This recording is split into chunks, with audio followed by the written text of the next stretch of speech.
ಕಾನಿ ತನ್ನ ಗಂಡ ರಿಕ್ ಜೊತೆ ಇರ್ತಾಳೆ. ಅವನು ಇನ್ಕಮ್ ಟ್ಯಾಕ್ಸ್ ಆಡಿಟರ್. ಇಬ್ಬರ ಮಧ್ಯೆ ಅಷ್ಟೇನೂ ಅಂಡರ್ಸ್ಟ್ಯಾಂಡಿಂಗ್ ಇರಲ್ಲ. ರಿಕ್ ಆಫೀಸ್ನಲ್ಲಿ ತುಂಬಾ ಟ್ರಾವೆಲ್ ಇರೋ ಕೆಲಸ ಆಯ್ದುಕೊಂಡಿದ್ದ, ಯಾಕಂದ್ರೆ ಪ್ರತಿ ತಿಂಗಳಲ್ಲಿ 3 ವಾರ ಮನೆಗಿಂತ ಹೊರಗೆ ಇರಬಹುದು ಅಂತ. ಅವನು ಮನೆಗೆ ಬಂದಾಗೆಲ್ಲ ಕಾನಿನ ಕೆಟ್ಟದಾಗಿ ನಡೆಸ್ಕೊಳ್ತಿದ್ದ. ಅವಳಿಗೆ ಕೆಲಸ ಇಲ್ಲ ಅಂತ ಪದೇ ಪದೇ ಹೀಯಾಳಿಸ್ತಾ, ಕೂಪನ್ ಕ್ರೇಗ್ಗೆ ಜಾಸ್ತಿ ದುಡ್ಡು ಪೋಲು ಮಾಡ್ತಾಳೆ ಅಂತ ಬೈತಿದ್ದ. ಕಾನಿ ಕೂಪನ್ಗಳನ್ನು ಕಲೆಕ್ಟ್ ಮಾಡಿ ಬಲ್ಕಾಗಿ ಸಾಮಾನು ತಂದು ಖಾಲಿ ಇರೋ ಮಗುವಿನ ಕೋಣೆಯಲ್ಲಿ ಬಚ್ಚಿಡ್ತಿದ್ಲು. ರಿಕ್ ಮನೆಯಲ್ಲಿ ಇರಂದೇ ಇರೋದ್ರಿಂದ ಕಾನಿಗೆ ಒಂದು ಒಳ್ಳೆ ವಿಷಯ ಏನಂದ್ರೆ ಅವಳು ಪಕ್ಕದ ಮನೆ ಜೋಜೋ ಜೊತೆ ಟೈಮ್ ಸ್ಪೆಂಡ್ ಮಾಡ್ಬೋದಿತ್ತು. ಜೋಜೋ ದುಡ್ಡು ಉಳಿಸೋ, ಟಿಪ್ಸ್ ಕೊಡೋ ಯೂಟ್ಯೂಬ್ ಚಾನೆಲ್ ನಡೆಸ್ತಿದ್ಲು. ಅವಳಿಗೂ ಕೂಪನ್ ಹುಚ್ಚಿತ್ತು. ಜೋಜೋ ತನ್ನ ಅಮ್ಮ ಜೋಸಿ ಜೊತೆ ಇರ್ತಿದ್ಲು. ಅವಳಿಗೆ ಕೆಲಸ ಸಿಗೋದು ತುಂಬಾ ಕಷ್ಟ ಆಗ್ತಿತ್ತು. ಸೈಡ್ನಲ್ಲಿ ಅವಳು ಪೋಸ್ಟ್ಮನ್ ಮೈಕೆಲ್ ಜೊತೆ ಫ್ಲರ್ಟ್ ಮಾಡ್ತಾ ಮನೆಗೆ ಹೋಗಿ ಮೇಕಪ್ ಸಾಮಾನು ಮಾರ್ತಿದ್ಲು. ಆದ್ರೆ ಅದು ವರ್ಕ್ ಔಟ್ ಆಗ್ತಿರಲಿಲ್ಲ. ಕಾನಿ ದಿನಸಿ ತರಲು ಹೋದಾಗೆಲ್ಲ ಕ್ಯಾಶಿಯರ್ಗೆ ದೊಡ್ಡ ಕೂಪನ್ಗಳ ಕಟ್ಟು ಕೊಡ್ತಿದ್ಲು. ಇದ್ರಿಂದ ಲೈನ್ ತಡವಾಗ್ತಿತ್ತು. ಆದ್ರೆ ಅವಳ 100ಕ್ಕಿಂತ ಹೆಚ್ಚು ಡಾಲರ್ ಬಿಲ್ 16ಕ್ಕೆ ಇಳಿತಿತ್ತು. ಒಂದು ಮಧ್ಯಾಹ್ನ ಸಾಮಾನು ಜೋಡಿಸಿಡುವಾಗ ಸಾಲಾಗಿಟ್ಟ ಬಾಕ್ಸ್ಗಳ ಹಿಂದೆ ಇರೋ ಮಗುವಿನ ವಾಲ್ಪೇಪರ್ ನೋಡಿ ಕಾನಿಗೆ ಬೇಸರವಾಗುತ್ತೆ. ಹಾಗಾಗಿ ಸಿರಿಯಲ್ ತಿಂದು ಮನಸ್ಸಿನ ದುಃಖ ಮರೆಯೋಕೆ ನೋಡ್ತಾಳೆ. ನೋಡಿದ್ರೆ ಆ ಸಿರಿಯಲ್ ಪೂರ್ತಿ ಕೆಟ್ಟು ಹೋಗಿತ್ತು. ಕಾನಿ ತನ್ನಿಡೀ ಕೋಪವನ್ನೆಲ್ಲ ಆ ಸಿರಿಯಲ್ ಕಂಪನಿಗೆ ಬಿಸಿಬಿಸಿಯಾದ ಇಮೇಲ್ ಕಳುಹಿಸಿ ತೀರಿಸಿಕೊಳ್ತಾಳೆ. ಕೆಲವು ದಿನಗಳ ನಂತರ ಕಂಪನಿಯಿಂದ ಪೋಸ್ಟ್ನಲ್ಲಿ ಒಂದು ಲೆಟರ್ ಬರುತ್ತೆ. ಹಾಳಾದ ಸಿರಿಯಲ್ಗೆ ಕ್ಷಮೆ ಕೇಳಿ ಒಂದು ಉಚಿತ ಬಾಕ್ಸ್ ಪಡೆಯೋ ಕೂಪನ್ ಕಳುಹಿಸಿರ್ತಾರೆ. ಅವಳು ಹೆಮ್ಮೆಯಿಂದ ಕೂಪನ್ ಯೂಸ್ ಮಾಡೋಕೆ ಅಂಗಡಿಗೆ ಹೋದಾಗ ಕ್ಯಾಶಿಯರ್ ನೀನೇನು ಸ್ಪೆಷಲ್ ಅಲ್ಲಪ್ಪ, ಕಂಪ್ಲೇಂಟ್ ಮಾಡಿದ್ರೆ ಪ್ರತಿಯೊಂದು ಕಂಪನಿಯೂ ಉಚಿತ ಕೂಪನ್ ಕೊಡುತ್ತೆ ಅಂತ ಹೇಳಿ ಅವಳ ಆಸೆಗೆ ತಣ್ಣೀರು ಎರಗ್ತಾನೆ. ಇದು ಕಾನಿಗೆ ಒಂದು ಐಡಿಯಾ ಕೊಡುತ್ತೆ. ಯಾವುದೇ ಪ್ರಾಬ್ಲಮ್ ಇಲ್ಲದಿದ್ರೂ ಸಾಲು ಕಂಪನಿಗಳಿಗೆ ಕಂಪ್ಲೇಂಟ್ ಲೆಟರ್ ಕಳುಹಿಸೋಕೆ ಶುರು ಮಾಡ್ತಾಳೆ. ಉಚಿತ ಸಾಮಾನುಗಳ ಸಾಲು ಕೂಪನ್ಗಳನ್ನು ಪಡೆದುಕೊಳ್ತಾಳೆ. ಕಾನಿ ತನ್ನ ಕೂಪನ್ಗಳ ರಾಶಿಯನ್ನು ತೋರಿಸಿದಾಗ ಜೋಜೋ ಶಾಕ್ ಆಗ್ತಾಳೆ.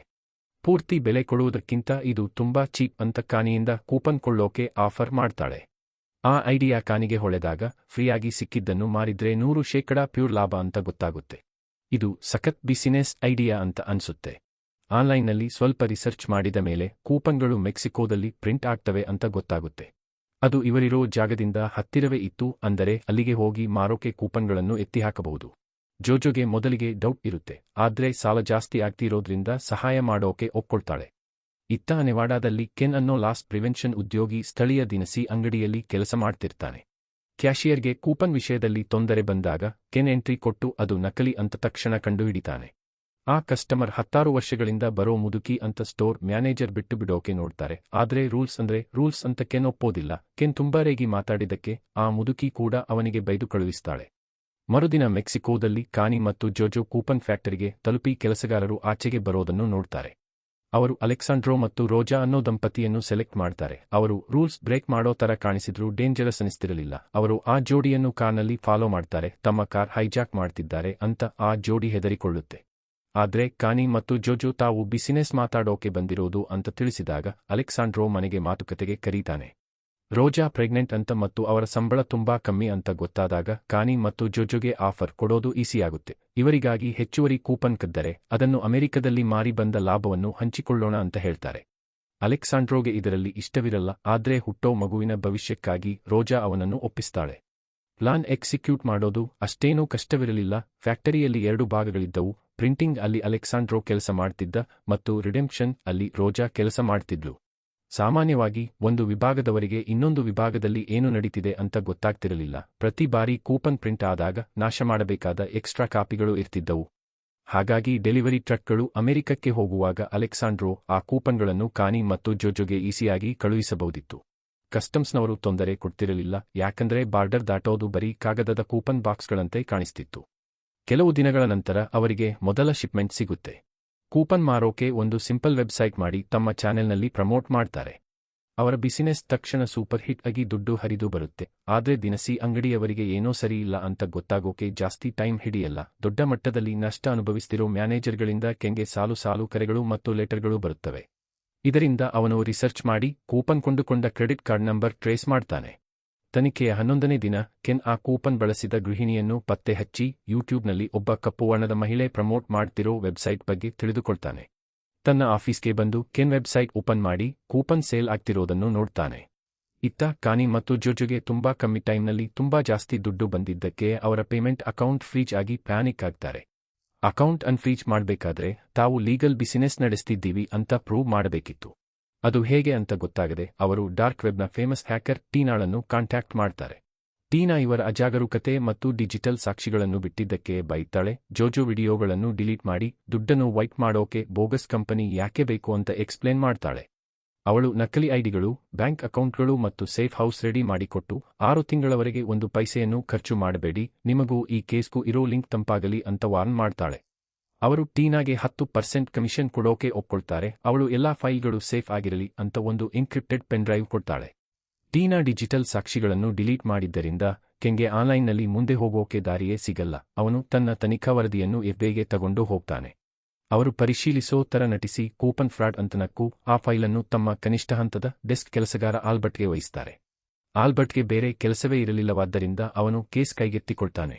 ಜೋಜೋ ಮೇಕಪ್ ಬಿಸಿನೆಸ್ ಅನ್ನ ಬೋಗಸಾಗಿ ಬಳಸಿ ಟೀನಾ ಕೊಟ್ಟ ನಕಲಿ ಐಡಿಗಳ ಸಹಾಯದಿಂದ ಅವರ ಕೂಪನ್ ಬಿಸಿನೆಸ್ ಮತ್ತೆ ಭರ್ಜರಿಯಾಗಿ ದುಡ್ಡು ತರಲು ಶುರುವಾಗುತ್ತೆ. ಇತ್ತ ಕೆನ್ ಪ್ರತಿದಿನ ಎಫ್ಬಿಐಗೆ ವಾಯ್ಸ್ ಮೇಲ್ ಹಾಕ್ತಾನೆ ಇರ್ತಾನೆ. 6 ತಿಂಗಳು ಕಳೆದು ಹೋಗುತ್ತೆ. ಆ ಹೆಂಗಸರು ದುಡ್ಡು ಖರ್ಚು ಮಾಡೋಕೆ ಕಾಯ್ತಿರ್ತಾರೆ. ಆದ್ರೆ ಬ್ಲಾಕ್ ಮನಿಯನ್ನು ವೈಟ್ ಮಾಡೋ ಟೀನಾಳ ರೂಲ್ ನೆನಪಾಗುತ್ತೆ. ಕಾನಿಗೆ ತನ್ನ ಗಂಡ ಕ್ಲೈಂಟ್ ಒಬ್ಬನ ಬಗ್ಗೆ ಹೇಳಿದ ಕತೆ ನೆನಪಾಗಿ ಕಾಸ್ಟ್ಲಿ ಲಕ್ಸುರಿ ಐಟಂಗಳನ್ನು ಕೊಂಡು ಆಮೇಲೆ ಮಾರಿ ಕ್ಲೀನ್ ಆಗಿರೋ ದುಡ್ಡನ್ನು ಜೇಬಿಗಿಳಿಸೋಣ ಅಂತ ಪ್ಲಾನ್ ಮಾಡ್ತಾಳೆ. ತಮ್ಮ ಕಾಸ್ಮೆಟಿಕ್ ಕಂಪನಿಯ ಉದ್ಯೋಗಿಗಳ ಸಂಬಳ ಅಂತ ಹೇಳಿ 10 ಬ್ಯಾಂಕ್ಗಳಿಂದ ದೊಡ್ಡ ಮೊತ್ತದ ನಗದನ್ನು ಡ್ರಾ ಮಾಡ್ತಾರೆ. ಆಮೇಲೆ ಸ್ಪೋರ್ಟ್ಸ್ ಕಾರ್ಗಳು, ಬೋಟ್ಗಳು ಮತ್ತು ಪ್ರೈವೇಟ್ ಜೆಟ್ ಕೊಂಡು ಫುಲ್ ವೆಚ್ಚ ಮಾಡ್ತಾರೆ. ಇತ್ತ ಕೆನ್ಗೆ ಕಾತರದಿಂದ ಕಾಯ್ತಿದ್ದ ಎಫ್ಬಿಐ ಕಾಲ್ ಕೊನೆಗೂ ಬರುತ್ತೆ. ಯಾರೋ ಎಕ್ಸ್ಪರ್ಟ್ ಡಿಜಿಟಲ್ ಸಾಕ್ಷಿಗಳನ್ನು ಅಳಿಸಿ ಹಾಕಿದ್ದರಿಂದ ಆನ್ಲೈನ್ನಲ್ಲಿ ಟ್ರೇಸ್ ಮಾಡೋಕೆ ಆಗ್ತಿಲ್ಲ ಅಂತ ಆಲ್ಬರ್ಟ್ ಒಪ್ಕೊಳ್ತಾನೆ. ಆದ್ರೆ ಪೋಸ್ಟ್ ಲೆಟರ್ಸ್ ಇರೋದ್ರಿಂದ ಸಹಾಯ ಮಾಡೋ ಒಬ್ಬರನ್ನು ಕರೆಸ್ತೀನಿ ಅಂತ ಮಾತು ಕೊಡ್ತಾನೆ. 2 ದಿನಗಳ ನಂತರ ಕೆನ್ಗೆ ಸೈಮನ್ ಅನ್ನೋ ಪೋಸ್ಟಲ್ ಇನ್ಸ್ಪೆಕ್ಟರ್ ಜೊತೆಯಾಗುತ್ತಾನೆ. ಸೈಮನ್ ಕೇಸ್ ವಹಿಸಿಕೊಂಡು ಸೆಟಪ್ ಅರ್ಥ ಮಾಡಿಕೊಳ್ಳೋಕೆ ಆ ವೆಬ್ಸೈಟ್ನಿಂದ ಕೆಲವು ಕೂಪನ್ ಆರ್ಡರ್ ಮಾಡೋಕೆ ಕೆನ್ಗೆ ಹೇಳ್ತಾನೆ. 2 ದಿನದ ನಂತರ ಪ್ಯಾಕೇಜ್ ಬಂದಾಗ ಸೈಮನ್ ಚುರುಕು ಕಣ್ಣಿಗೆ ರಿಟರ್ನ್ ಅಡ್ರೆಸ್ ಕ್ಯಾನ್ಸಸ್ ಅಂತಿದ್ದರೂ ಪೋಸ್ಟೇಜ್ ಕೋಡ್ ನೋಡಿ ಅದು ಅರಿಜೋನಾದಿಂದ ಕಳುಹಿಸಲಾಗಿದೆ ಅಂತ ಗೊತ್ತಾಗುತ್ತೆ. ಸೈಮನ್ ಫೀನಿಕ್ಸ್ಗೆ ಹೋಗೋ ಪ್ಲಾನ್ ಮಾಡಿ ಕೆನ್ನನ್ನು ಜೊತೆಗೆ ಕರೆದುಕೊಂಡು ಹೋಗ್ತಾನೆ. ಯಾಕಂದ್ರೆ ಕೆನ್ಗೆ ಲೋಕಲ್ ದಿನಸಿ ಅಂಗಡಿಗಳ ಕಂಪ್ಲೀಟ್ ಮಾಹಿತಿ ಇತ್ತು. ಇತ್ತ ರಿಕ್ಗೆ ಏನೂ ತಿಳಿಸದೆ ಕಾನಿ ಫರ್ಟಿಲಿಟಿ ಕ್ಲಿನಿಕ್ನಲ್ಲಿ ಅಪಾಯಿಂಟ್ಮೆಂಟ್ ತಗೊಳ್ತಾಳೆ. ಸಪೋರ್ಟ್ಗಾಗಿ ಜೋಜೋಳನ್ನು ಕರೆದುಕೊಂಡು ಹೋಗ್ತಾಳೆ.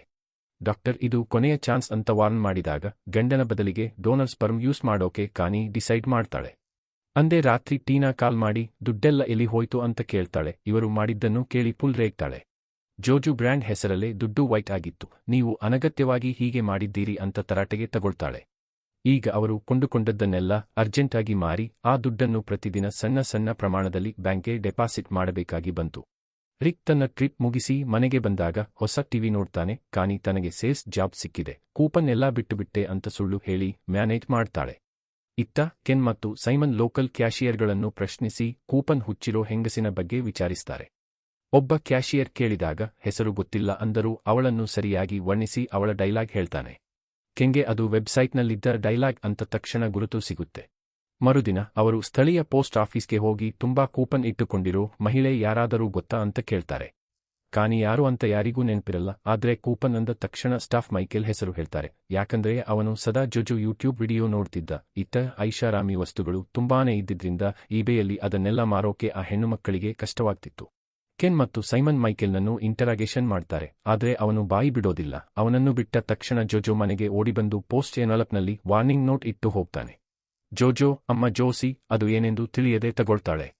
ಆದ್ರೆ ಮೈಕೆಲ್ಗೆ ಗೊತ್ತಿರಲಿಲ್ಲ ಕೆನ್ ಮತ್ತು ಸೈಮನ್ ಅವನನ್ನು ಫಾಲೋ ಮಾಡಿಕೊಂಡು ಬಂದು ಸೀಕ್ರೆಟ್ ಆಗಿ ಮನೆ ಮೇಲೆ ಕಣ್ಣಿಟ್ಟಿದ್ದಾರೆ ಅಂತ. ರಾತ್ರಿಯಾಗ್ತಿದ್ದಂತೆ ಜೋಜೋ ಮನೆಗೆ ಬಂದು ಡ್ರೈವೇಯಲ್ಲಿ ಡ್ಯಾನ್ಸ್ ಮಾಡ್ತಾ ಸಂಭ್ರಮಿಸ್ತಾಳೆ. ಇದನ್ನು ನೋಡಿದ ಪೊಲೀಸರಿಗೆ ಈಕೆಯೇ ಯೂಟ್ಯೂಬ್ ಚಾನೆಲ್ ಮಹಿಳೆ ಅಂತ ಕನ್ಫರ್ಮ್ ಆಗುತ್ತೆ. ಮರುದಿನ ಬೆಳಿಗ್ಗೆ ಜೋಜೋ ತನ್ನ ಅಮ್ಮನ ಜೊತೆ ಜಗಳವಾಡಿ ಲೆಟರ್ ಕಡೆ ಗಮನ ಕೊಡದೆ ಮಾಮೂಲಿಯಂತೆ ಸಾಮಾನು ಬಚ್ಚಿಟ್ಟಿರೋ ಮನೆಗೆ ಹೊರಡ್ತಾಳೆ. ಕೆನ್ ಮತ್ತು ಸೈಮನ್ ಅವಳನ್ನು ಫಾಲೋ ಮಾಡಿ ಕಾನಿಯನ್ನು ನೋಡ್ತಾರೆ. ಕ್ಯಾಶಿಯರ್ ವರ್ಣಿಸಿದ್ದ ಕೆದರಿದ ಕೂದಲುಳ್ಳ ಮಹಿಳೆ ಈಕೆಯೇ ಅಂತ ಗುರುತಿಸ್ತಾರೆ. ಸೈಮನ್ ಮಿಕ್ಕ ಪೋಸ್ಟಲ್ ಇನ್ಸ್ಪೆಕ್ಟರ್ಗಳನ್ನು ಕರೆಸಿ ದೊಡ್ಡ ಆಪರೇಷನ್ ಶುರು ಮಾಡ್ತಾನೆ. ಕ್ಯಾಶಿಯರ್ ಫೋಟೋ ನೋಡಿ ಕನ್ಫರ್ಮ್ ಮಾಡಿದ ಮೇಲೆ ಕಾನಿ ಮತ್ತು ಜೋಜೋ ನಿಜವಾದ ಐಡೆಂಟಿಟಿ ಪತ್ತೆ ಹಚ್ಚೋದು ಸುಲಭವಾಗುತ್ತೆ. ಅಂದು ರಾತ್ರಿ ಜೋಜೋಗೆ ನಿದ್ದೆ ಬಾರದೆ ಅಮ್ಮನನ್ನು ನೋಡಿ ಕಿಚನ್ನಲ್ಲಿ ಏನನ್ನೋ ತಿನ್ನೋಕೆ ಹೋಗ್ತಾಳೆ. ಆಗ ಅವಳಿಗೆ ಊರು ಬಿಟ್ಟು ಓಡಿ ಹೋಗು ಅಂತ ಮೈಕೆಲ್ ಬರೆದಿದ್ದ ವಾರ್ನಿಂಗ್ ನೋಟ್ ಸಿಗುತ್ತೆ. ಆದ್ರೆ ಟೈಮ್ ಮಿಂಚಿ ಹೋಗಿತ್ತು. ಸೈಮನ್ ಮತ್ತು ಗ್ಯಾಂಗ್ ಮನೆಗೆ ನುಗ್ಗಿ ಕಾನಿ, ಜೋಜೋ ಮತ್ತು ಜೋಸಿಯನ್ನು ಅರೆಸ್ಟ್ ಮಾಡ್ತಾರೆ. ಅಧಿಕಾರಿಗಳು ಅವರ ಮನೆಗಳು ಮತ್ತು ಅಡಗುದಾಣಗಳ ಮೇಲೆ ರೇಡ್ ಮಾಡಿದ ಮೇಲೆ ಈ ಸುದ್ದಿ ನ್ಯೂಸ್ನಲ್ಲಿ ಬರುತ್ತೆ. ಟಿವಿಯಲ್ಲಿ ಜೋಜೋ ಮುಖ ನೋಡಿ ಮೈಕೆಲ್ ಶಾಕ್ ಆಗ್ತಾನೆ. ವಿಚಾರಣೆ ಸಮಯದಲ್ಲಿ ರಿಕ್ ಮತ್ತು ಜೋಸಿ ತಮಗೇನು ಗೊತ್ತಿಲ್ಲ ಅಂತ ಕೈ ತೊಳೆದುಕೊಂಡು ಪೊಲೀಸರಿಗೆ ಸಹಕರಿಸಲು ಒಪ್ಕೊಳ್ತಾರೆ. ಜೋಜೋ ತನಗೇನೂ ತಿಳಿಯದಂತೆ ನಟಿಸ್ತಾಳೆ, ಆದ್ರೆ ಇನ್ವೆಸ್ಟಿಗೇಟರ್ಗಳು ಅವಳ ಹಾರ್ಡ್ ಡ್ರೈವ್ನಿಂದ ಸಾಕ್ಷ್ಯಾಧಾರಿತ ವಿಡಿಯೋಗಳನ್ನು ಈಗಾಗಲೇ ರಿಕವರಿ ಮಾಡಿರ್ತಾರೆ. ಕಾನಿ ತಾನೇ ಎಲ್ಲ ಮಾಡಿದ್ದು ಅಂತ ಒಪ್ಕೊಳ್ತಾಳೆ, ಆದ್ರೆ ಈ ಫ್ರಾಡ್ಗೆ 40 ವರ್ಷ ಜೈಲು ಶಿಕ್ಷೆಯಾಗಬಹುದು ಅಂತ ತಿಳಿದು ಶಾಕ್ ಆಗ್ತಾಳೆ. ಜೋಜೋ ಜೈಲಿಗೆ ಹೋಗುವುದು ತಪ್ಪಿಸಲು ಕಾನಿ ತಾನೇ ಮಾಸ್ಟರ್ ಮೈಂಡ್ ಅಂತ ತಪ್ಪು ಒಪ್ಕೊಳ್ತಾಳೆ. ಜೋಜೋಗೆ ಬೇಲ್ ಸಿಗುತ್ತೆ. ತನ್ನ ಅಮ್ಮನೇ ಶ್ಯೂರಿಟಿ ಕೊಟ್ಟಿರಬೇಕು ಅನ್ಕೊಳ್ತಾಳೆ, ಆದ್ರೆ ಆಚೆ ಹೂವಿನ ಬೊಕ್ಕೆ ಹಿಡಿದು ಕಾಯ್ತಿದ್ದದ್ದು ಮೈಕೆಲ್. ಕಾನಿಗೆ ಅಷ್ಟು ಲಕ್ ಇರಲಿಲ್ಲ. ರಿಕ್ ಬಂದು ಬೈದು ಬೇಲ್ ಕೊಡಲ್ಲ ಅಂತಾನೆ. ತಕ್ಷಣ ಕಾನಿ ಅವನಿಂದ ಡಿವೋರ್ಸ್ ಕೇಳ್ತಾಳೆ. ಇನ್ಸ್ಪೆಕ್ಟರ್ಗಳು ಕೂಪನ್ಗಳ ಮೂಲ ಹುಡುಕಿ ಮೆಕ್ಸಿಕೋ ಫ್ಯಾಕ್ಟರಿಗೆ ಹೋದಾಗ ಅಲೆಕ್ಸಾಂಡ್ರೋ ಮತ್ತು ರೋಜಾ ಈಗಾಗಲೇ ಅಲ್ಲಿಂದ ಎಸ್ಕೇಪ್ ಆಗಿರ್ತಾರೆ. ಯಾವ ಸಾಕ್ಷಿಯೂ ಸಿಗದಿದ್ದರಿಂದ ಮೆಕ್ಸಿಕನ್ ಪೊಲೀಸರು ಅವರನ್ನು ಹುಡುಕಲು ಟೈಮ್ ವೇಸ್ಟ್ ಮಾಡಲ್ಲ ಅಂತಾರೆ. ಕಾನಿ ದೊಡ್ಡ ವಕೀಲನನ್ನು ಹೈರ್ ಮಾಡ್ತಾಳೆ. ಕೋರ್ಟ್ನಲ್ಲಿ ವಕೀಲ, ದೊಡ್ಡ ಕಂಪನಿಗಳು ಲೂಪ್ಹೋಲ್ ಬಳಸುವಂತೆ ಈ ಹೆಂಗಸರು ಕೂಡ ಕಾರ್ಪೊರೇಟ್ ತಪ್ಪುಗಳ ಲಾಭ ಪಡೆದಿದ್ದಾರೆ ಅಷ್ಟೇ ಅಂತ ಜಡ್ಜಿಗೆ ಒಪ್ಪಿಸಿ ಗೆಲ್ತಾನೆ. ಈ ಐಡಿಯಾ ಸೂಪರ್ ವರ್ಕ್ ಆಗುತ್ತೆ. ಜೋಜೋಗೆ ಬರೀ 10 ದಿನ ಜೈಲು ಮತ್ತು 1 ವರ್ಷ ಪ್ರೊಬೇಷನ್ ಸಿಗುತ್ತೆ. ಕಾನಿಗೆ 11 ತಿಂಗಳ ಶಿಕ್ಷೆಯಾಗುತ್ತೆ. ಬೇಗ ಜಾಮೀನು ಸಿಗೋ ಅವಕಾಶವೂ ಇರುತ್ತೆ. ಕಡಿಮೆ ಶಿಕ್ಷೆಯಾಗಿದ್ದಕ್ಕೆ ಸೈಮನ್ ಮತ್ತು ಕೆನ್ ಕೋಪಗೊಂಡು ಪ್ರಾಸಿಕ್ಯೂಟರ್ಗೆ ಕೇಳ್ತಾರೆ. ಕಂಪನಿಗಳೇ ತಮ್ಮ ಅಪ್ರತಿಷ್ಠೆ ತಪ್ಪಿಸಿಕೊಳ್ಳೋಕೆ ಜಡ್ಜ್ಗೆ ಕರುಣೆ ತೋರಿಸಿ ಅಂತ ಬೇಡಿಕೊಂಡಿದ್ದವು ಅಂತ ಅವನು ಎಕ್ಸ್ಪ್ಲೇನ್ ಮಾಡ್ತಾನೆ. ಕಾನಿಗೆ ಡಿವೋರ್ಸ್ ಸಿಗುತ್ತೆ. ಹಾಗೆ ಫರ್ಟಿಲಿಟಿ ಟ್ರೀಟ್ಮೆಂಟ್ ವರ್ಕ್ ಆಗಿ ಗರ್ಭಿಣಿಯಾಗಿ ಜೈಲಿನಲ್ಲಿ ದಿನ ಕಳೀತಾಳೆ. ಪೊಲೀಸರು ಈ ಸ್ಕ್ಯಾಮ್ನ ಬಹುತೇಕ ದುಡ್ಡನ್ನು ಜಪ್ತಿ ಮಾಡ್ತಾರೆ, ಆದ್ರೆ ಮಗುವಿನ ಕೋಣೆಯಲ್ಲಿದ್ದ ಬಾಕ್ಸ್ಗಳು ಹಳೆಯ ಊಟದ ಡಬ್ಬಿಗಳು ಅನ್ಕೊಂಡು ಬಿಟ್ಟುಬಿಡ್ತಾರೆ. ಕಾನಿ ಮೊದಲಿನಿಂದಲೂ ಆ ಬಾಕ್ಸ್ ಒಳಗಡೆ ದುಡ್ಡು ಬಚ್ಚಿಡ್ತಿದ್ದಳು ಅಂತ ಗೊತ್ತಿದ್ದ ಜೋಜೋ ಅದನ್ನು recovery ಮಾಡಿಕೊಳ್ತಾಳೆ. Please like and subscribe.